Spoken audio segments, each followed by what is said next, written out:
네, 김승현 목사입니다.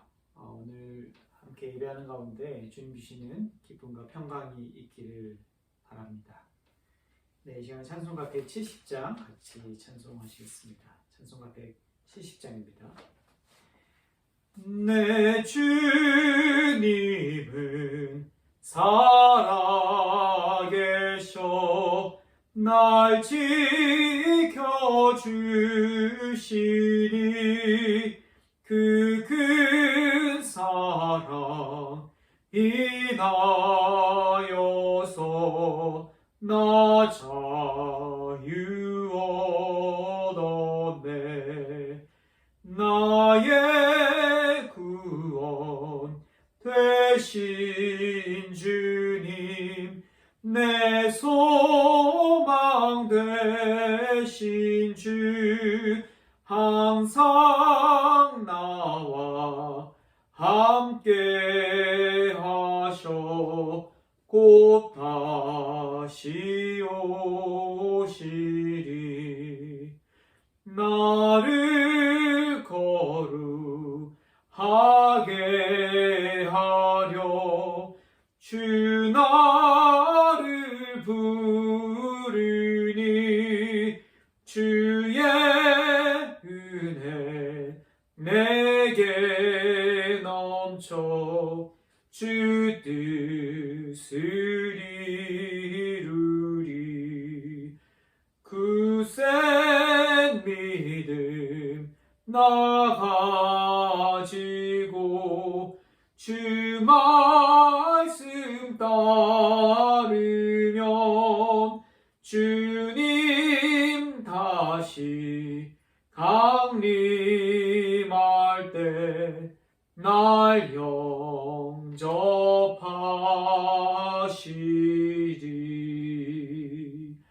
아멘. 우리 시간에 잠깐 중보의 기도를 드리길 원합니다. 지난주와 같은 기도 제목을 갖고 기도하기를 원합니다. 첫 번째는 인도 땅을 위해서 기도해 주시기 바랍니다. 그 땅 가운데 많은 사람들이 코로나로 인해서 너무나 큰 어려움을 당하고 있습니다. 주여 그 땅을 구보 살펴주시고 회복시켜 주시옵소서. 그리고 두 번째는 저 미얀마 땅을 위해서 지속적으로 함께 중보하기를 원합니다. 우리 시간에 잠깐 눈을 감고 침묵으로 기도하겠습니다.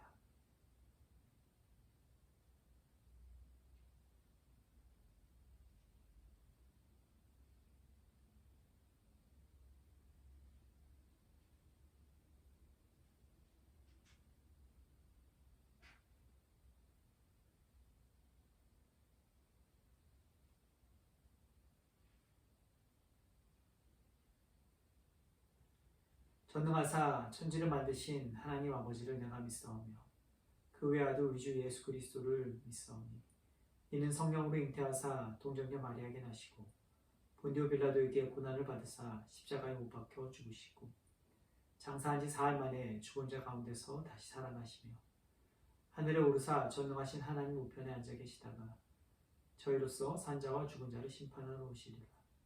성령을 믿사오며 거룩한 공예와 성도와 서로 교통하는 것과 죄를 사해 주시는 것과 몸이 다시 사는 것과 영원히 사는 것을 믿사옵나이다. 아멘. 이 시간에 마가복음 말씀 같이 함께 보겠습니다. 다른 말씀은 마가복음 5장 21절에서부터 21절에서부터 34절까지 말씀입니다. 21절부터 34절 말씀 제가 봉독해 올립니다. 예수께서 배를 타시고 다시 맞은편으로 건너가시니 큰 무리가 그에게로 모이거늘 이에 바닷가에 계시더니 회당장 중의 하나인 야이로라 하는 이가 와서 예수를 보고 발 아래 엎드려 간곡히 구하여 이르되 내 어린 딸이 죽게 되었사오니 오셔서 그 위에 손을 얹으사 그로 구원을 받아 살게 하소서 하거늘 이에 그와 함께 가실새 큰 무리가 따라가며 에워싸 빌더라. 12해를 헬루증으로 알아온 한 여자가 있어 많은 의사에게 많은 괴로움을 받았고 가진 것도 다 허비하였으되 아무 효용이 없고 도리어 더 중하여졌던 차에 예수의 소문을 듣고 무리 가운데 끼어 뒤로 와서 그의 옷에 손을 대니 이는 내가 그의 옷에만 손을 대어도 구원을 받으리라 생각함일러라. 이에 그의 혈루 그더니 곧 마름에 병이 나은 줄을 몸에 깨달으니라.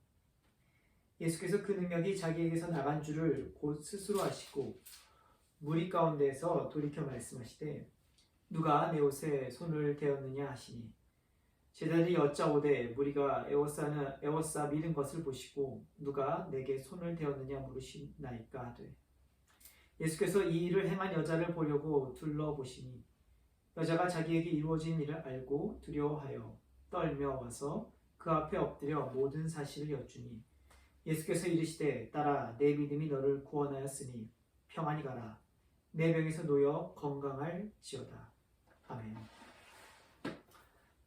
네, 오늘은 내 믿음이 너를 구원하였으니 라는 제목으로 함께 은혜 나누겠습니다. 지난주에는 우리가 이제 데가볼리 지역에서 활동했던 예수님에 대한 이야기를 나눴습니다. 오늘은 예수님께서 그 데가볼리 지역에서 사람들이 떠나라고 했잖아요. 그래서 예수님이 다시 그 지역을 떠나서 그 반대편 지역, 가버나움 지역으로 오셔서 이제 다시 이야기가 펼쳐집니다. 헬라화되고 로마되었던 지역을 떠나 다시 유대화된 유대인들이 이제 중점적으로 많이 살았던 그곳에 이제 오신 것입니다. 근데 바닷가에 내리자마자 이제 다시 큰 무리가 모여들죠. 이번에는 귀신 들린 사람이 아니라 야이로라는 사람이 예수님 앞에 나타납니다. 그의 직업을 성경은 정확하게 밝히고 있는데 그것은 회당장이라는 직업이었습니다. 여러분 회당장이라는 직업을 알려면 사실 유대교의 어떤 이제 이스라엘 역사의 그런 스토리들을 좀 알아야 할 필요가 있습니다. 이제 회당장이라는 직업은 사실 구약에는 존재하지 않죠. 그 직업은 신약에서만 사실 등장하는 직업입니다. 구약을 잘 아시는 분은 이스라엘 백성은 예배를 드리기 위해 성전, 특히 예루살렘에 있는 그 성전으로 갔었던 것을 기억하실 겁니다. 다윗의 여러 성전에 올라가는 시편도 있고 성전에 관한 스토리들이 굉장히 많죠. 그들의 신앙의 중심에는 성전이 있었습니다. 성전 중심의 신앙을 갖고 그들은 살았습니다. 근데 잘 아시다시피 바벨론이 이스라엘을 쳐들어오고 이스라엘이 멸망하면서 성전은 사라지게 됩니다. 성전이 존재하지 않았을 때 그들은 어떻게 믿음을 지켰을까요? 바로 하나님의 말씀, 토라, 이제 구약의 모세오경이라는 그 오경을 중심으로 그들은 신앙생활을 하게 됩니다. 그들의 정신과 마음의 구심점이 되어주던 공간은 존재하지 않았지만 그들은 보이지 않는 보이는 가시적인 공간이 아닌 비가시적인 그 하나님의 말씀을 붙잡고 살아가게 된 것입니다. 그래서 그들 스스로의 정체성을 지키며 살아가기 위해서 회당이라는 곳에 모이기 시작했고 거기서 말씀도 암송하고 예배를 그들은 드리기 시작했던 것입니다. 바벨론 포로기가 끝나고 포로들이 교환하여 수르바벨 성전을 짓죠. 그리고 지금 이 신약의 시대에는 헤롯 성전이 분명 존재함에도 불구하고 이 회당이라는 어떤 토라의 중심으로 모여서 말씀을 나누고 예배하는 그 회당장이라는 직업은 여전히 존재했습니다. 그는 이제 회당장이라는 사람은 지역 사람들과 굉장히 긴밀한 관계 가운데 있었고 지역에 어떤 종교적인 영향력, 정치적인 영향력을 행사하는 리더 중에 하나였습니다. 유대 사회가 정치와 종교가 매우 밀접하게 연관되어 있었다는 걸 생각해 보면 이 회당장은 지금의 어떤 우리나라로 생각하는 종교 지도자와는 차원이 다른 그런 지도자였을 것입니다. 특히 회당장이 살던 지역에서만큼 그 회당장이 미치는 구역 안에서의 힘과 권력은 무시할 수 없었을 것입니다. 그 정도의 지역의 인사가 오늘 본문 처음 예수님 앞에 나오는데 그가 예수님 앞에 어떻게 행동을 하죠? 22절 보겠습니다. 회당장 중에 하나인 야이로를 하는 이가 와서 예수를 보고 발 아래 엎드려 그에게 매우 다급한 문제가 있었던 것 같습니다. 사람들에게 존경을 받고 지역에서 정치, 종교적으로 영향을 행사했던 인물이 지금으로 말하자면 어떠한 신흥 종교, 어떠한 그 떠오르는 종교의 리더인 30대 청년에게 엎드려 간구하고 있는 그런 장면입니다. 사태가 매우 심각했다는 것이죠. 엎드린 회당장은 예수님에게 이렇게 간곡히 요청합니다. 내 어린 딸이 죽게 되었으니 오셔서 그 위에 손을 얹으사 그로 구원을 받아 살게 하소서.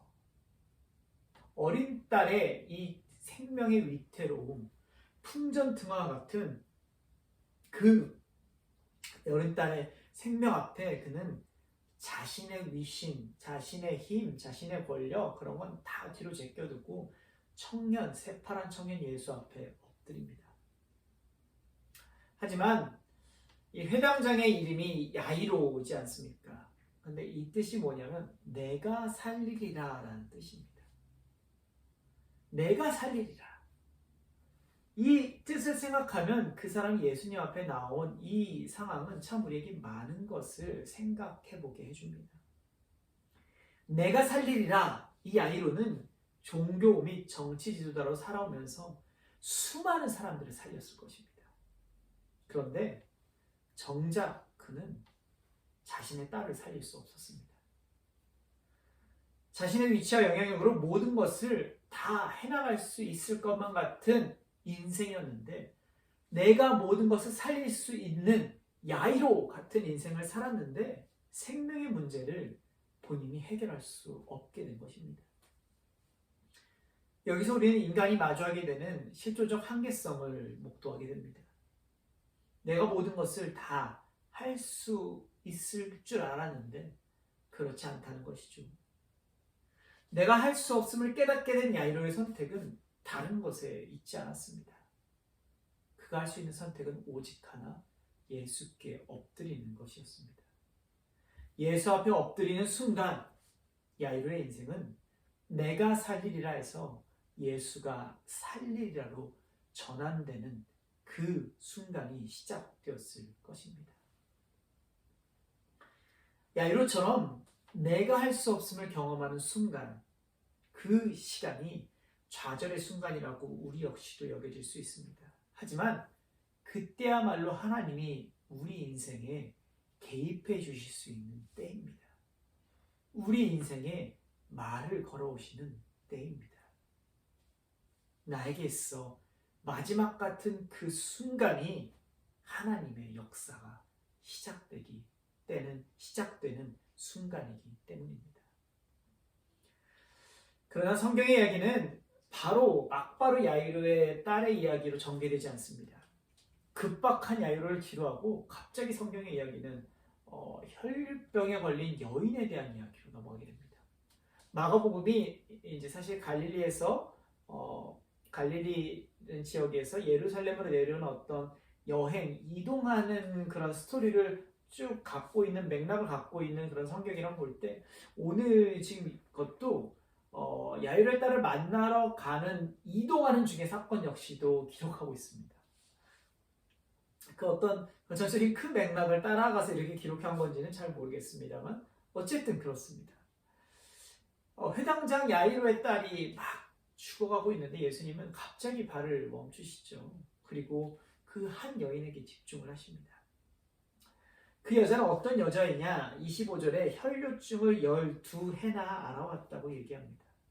12회나 알아왔고 의사를 많이 찾아갔는데 회복도 없었고 그 치료를 위해서 결국 재산도 다 써버렸다라는 것이 이제 성경의 어떤 증거죠. 그래서 이제 그 여인이 결국 갈급한 심령을 갖고 예수님을 찾아왔던 것입니다.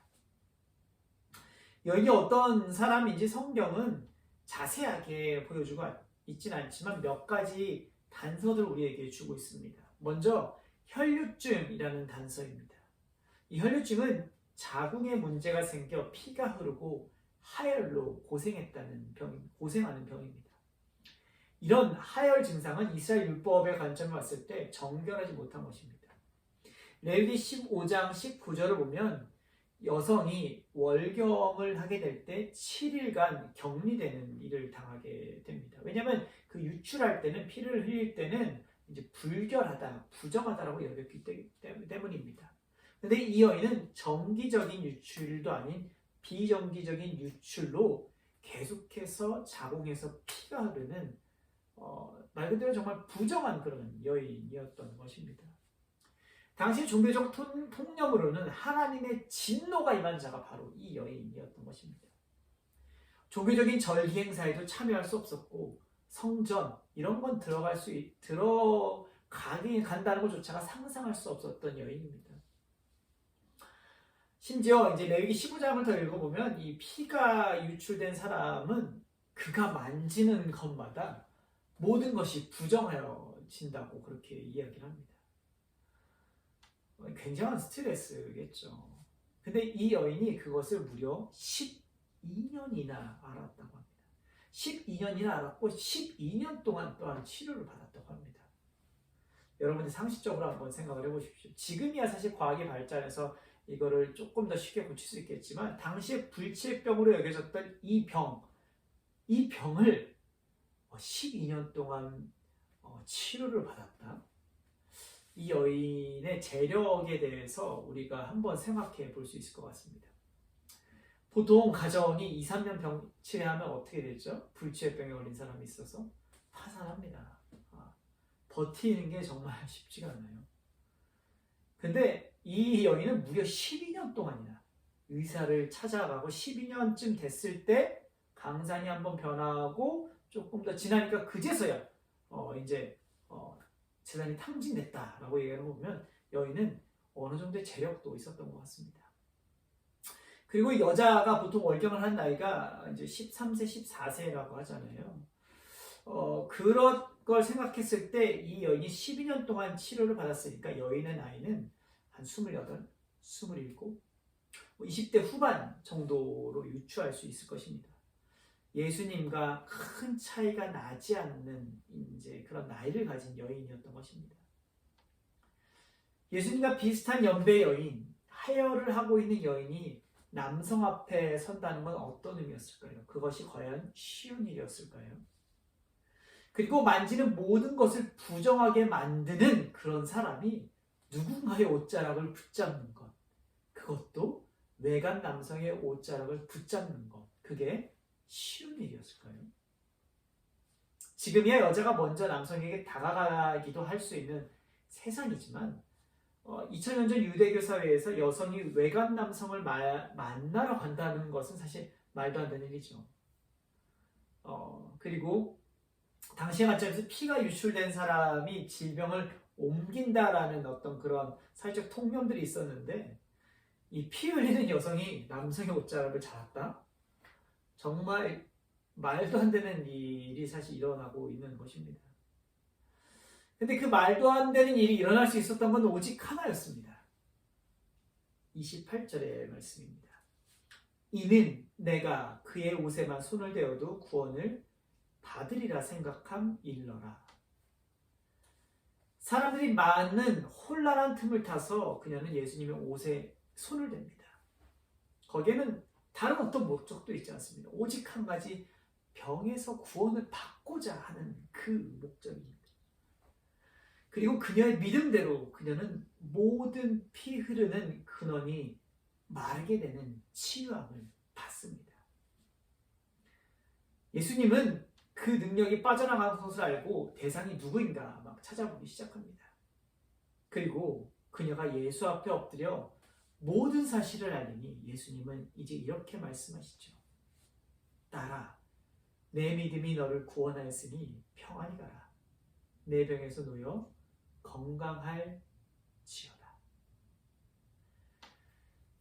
예수님의 어떠한 신적인 능력, 하나님의 능력이 빠져나가 여인이 치유된 것은 여인의 믿음 때문이다 라고 예수님은 말씀하십니다.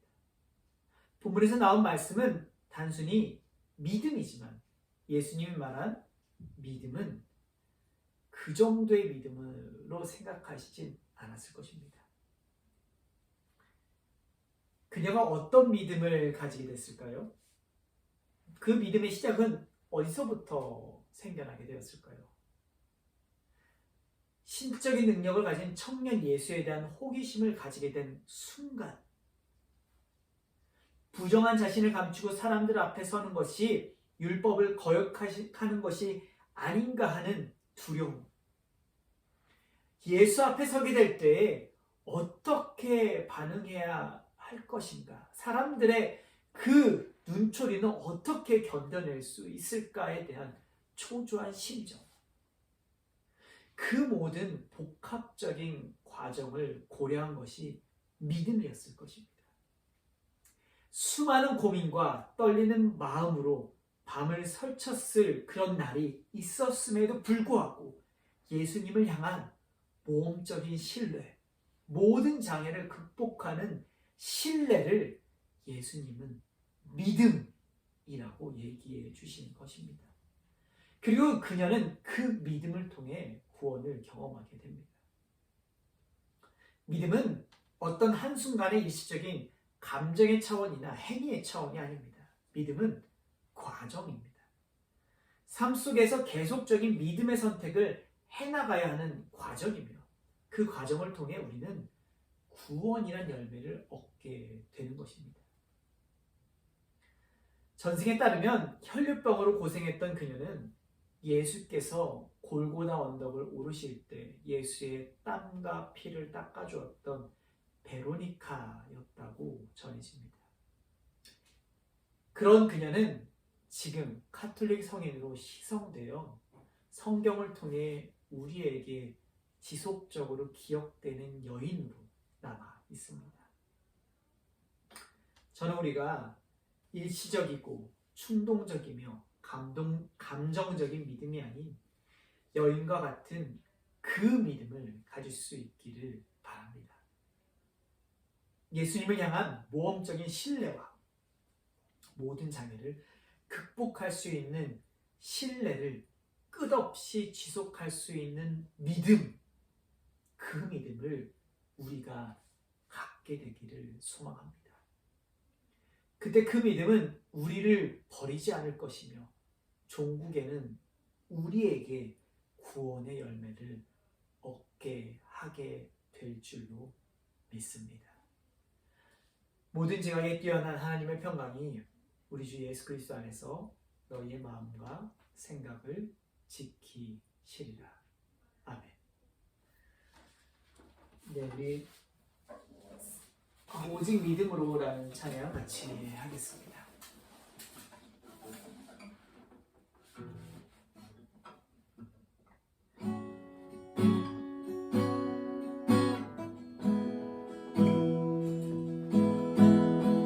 세상은 들리고 사람들은 변하여도 나는 주를 섬기리. 주님의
주님께서 가르쳐 주신 기도로 예배를 마치겠습니다.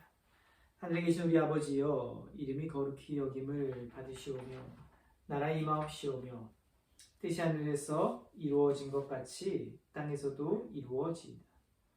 오늘 우리에게 일용할 양식을 주시옵고 우리가 우리에게 죄 지은 자를 사하여 준 것 같이 우리 죄를 사하여 주시옵고 우리를 시험에 들게 하지 마시옵고 다만 악에서 구하시옵소서.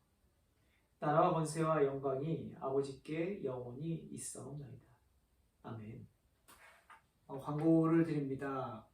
저희 교회를 초창기에 출석하시고 세례까지 받으셨던 정운홍 성도님이 소천을 하셨습니다.